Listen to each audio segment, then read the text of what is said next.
Hey guys, Level Cap here, and today we're going to talk about grenade spam in Battlefield 1. Now this game franchise has had a pretty turbulent history when it comes to grenade spam and spammy gadgets or exploits in general. Even Battlefield 1942, the original game, had an insane amount of grenade spam when playing on some of the infantry-oriented maps.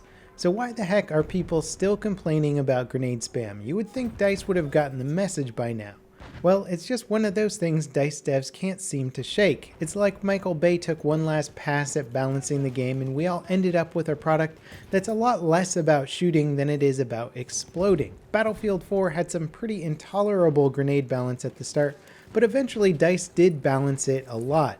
For the rest of the game, however, if you wanted to avoid explosive spam or grenade spam, you just had to play on the right servers. Bigger open maps of conquest were generally pretty safe options, but once you dove into infantry-only maps, the volume of grenade deaths and kills just went through the roof. Now without question, I would say that Battlefield 1 feels way more grenade spammy than Battlefield 4, and the reason for this is multifaceted. One of the biggest causes of excessive grenade spam, regardless of which Battlefield game, is the map clustering. The new Battlefield 1 game mode Operations specializes in getting 64 players on a single front line of a map that, for the most part, isn't really designed to support that many players.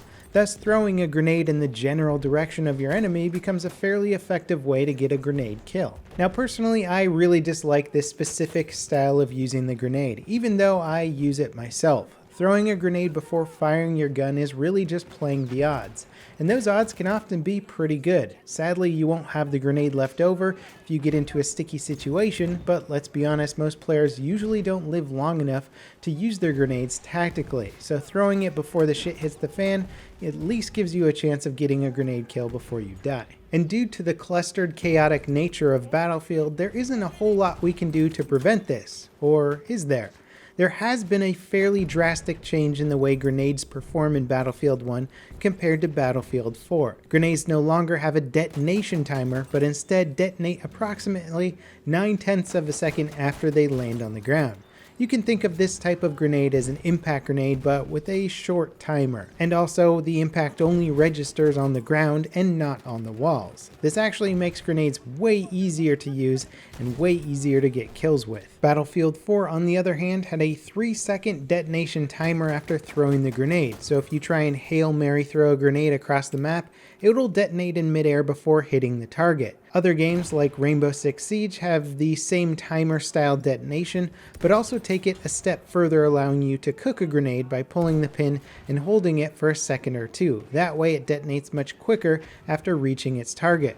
This allows for an additional dimension of skill when it comes to grenade combat. And if I had to rank the games in terms of how skillful their grenade combat is, I would say Rainbow Six Siege has the most skill involved, Battlefield 4 has a little bit less, and then Battlefield 1 is basically a newbie grenade throwing game.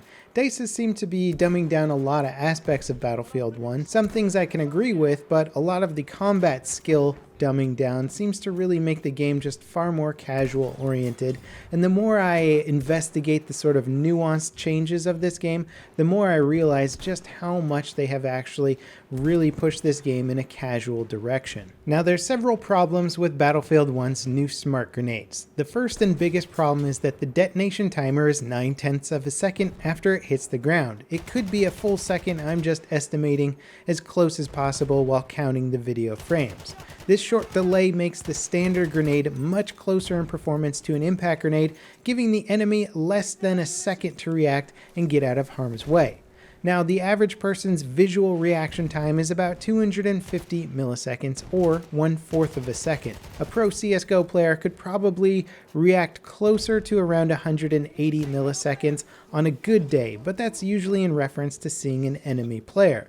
With the UI clutter of Battlefield and the visual feast of explosions on screen at any given moment, the grenade icon usually registers a step or two behind what the brain is already focusing on, which is scanning for the silhouette of an enemy player. So the average 250 millisecond reaction time could easily become 300 or even 400 milliseconds. This, by the way, isn't the time it takes to escape a grenade, but rather see the grenade icon and then have your brain tell your hands to move your soldier. So in all likelihood, the time you start reacting to a grenade already burned up half of that detonation timer.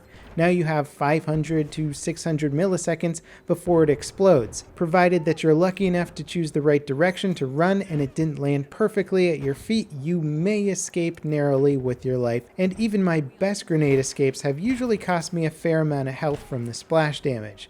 This really doesn't leave the receiving player much in the way of an escape option. The second problem with this new Battlefield 1 smart grenade is that it bypasses a lot of the skill or knowledge restrictions that grenades used to have. First of all, now your only limiting factor on a grenade range is how far you can throw it, which is extremely far. Basically, each infantry has their own artillery shell that they can throw at will. This increases the effective range of grenade spam, something the Battlefield series certainly didn't need. Plus, once the grenade lands, it has an almost perfectly timed detonation timer, minimizing the chances of your opponent's escape. This used to be something players would have to time in order to get right, but now the game does it for you. In addition to which, it makes grenades far more effective in close quarters. Previously in Battlefield 4, because of the 3-second detonation timer, a close quarter grenade would give them probably double if not more time to escape than they have in Battlefield 1. Now the close quarter grenade gives you less than a second to react, mostly resulting in death even with a grenade that wasn't particularly well thrown or well aimed. Battlefield 1 has turned the basic grenade into a near-impact grenade, and most people I talk to hate the impact grenade because it robs the game of the action-reaction combat dynamic and turns it into a who shot first scenario, or in this case, a who threw first. My favorite use of the grenade in Battlefield 4 was using it to make a player move out from behind their cover. The longer grenade timer would allow the enemy to escape the blast radius of the grenade, but they would have to move from behind their cover. Anticipating this reaction would allow me to gun them down as they came running out. This way I was using the grenade as an aid to a more skill-based form of gameplay, actually shooting someone. I know Battlefield 1 is marketed as a first-person shooter, but at what point do we need to relabel this game as a first-person thrower? In some of the more choke-pointy game modes that I'm playing, I feel that I'm really dominating on a shooter level, but most of my deaths come from actual grenades because there isn't a lot I can do to anticipate them or dodge them. So when you take skill out of the equation, even the good players or a really intelligent player can't do much to avoid the grenade death. Now one could also make the argument that Battlefield 1 has more grenades than Battlefield 4. The assault class's anti-tank grenades seem to be used more as anti-infantry these days, allowing one of the most popular classes in the game to spawn with effectively 3 grenades. Support can also rearm grenades faster than ever, plus it has the grenade crossbow now, and if a medic chooses to do so, they can run with a grenade launcher in addition to their standard grenades.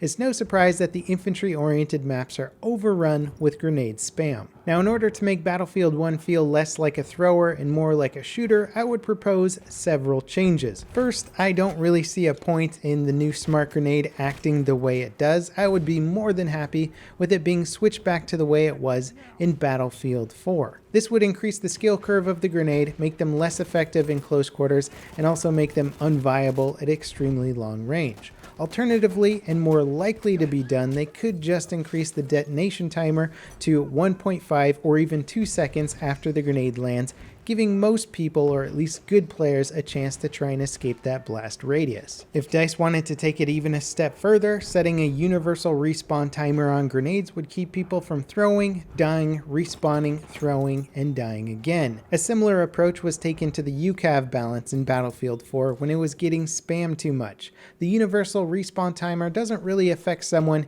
who saves their grenades for tactical purposes, but only to slow down someone who decides to spam the grenades as frequently as possible.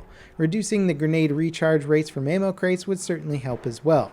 Grenade spam issues can be attacked from multiple different angles, but I still think the most important and first one DICE should tweak is the detonation timer on the basic frag grenade. Also, I wasn't really planning on mentioning the gas grenades this video, but while I'm at it, it would be nice to see less gas or reduce the range of gas grenades' radius. Plus, when a player is already damaged and your screen starts to turn a little bit gray, it's pretty much impossible to see the green gas from the gas grenades, so you often die on accident just because you can't see it. I'm kind of tired of the insane benefits the assault class gets from their hipfire shotguns and SMGs. Their combat effectiveness is not reduced at all from the gas mask, but everyone else's is, and this tactic, although interesting at first, has become so prevalent that it makes other classes far less enjoyable to play, let alone play aggressively. Anyway, that's my take on the current state of grenade spam in Battlefield 1. There's always more that can be done to further refine and improve general gameplay, but I think grenade spam is at the top of my list. Let me know what you guys think of the grenade spam status of Battlefield 1, and if you have any ideas you think would improve the current state of things. As always, thanks for watching guys, and I'll see you next time. This is Level Cap, signing off.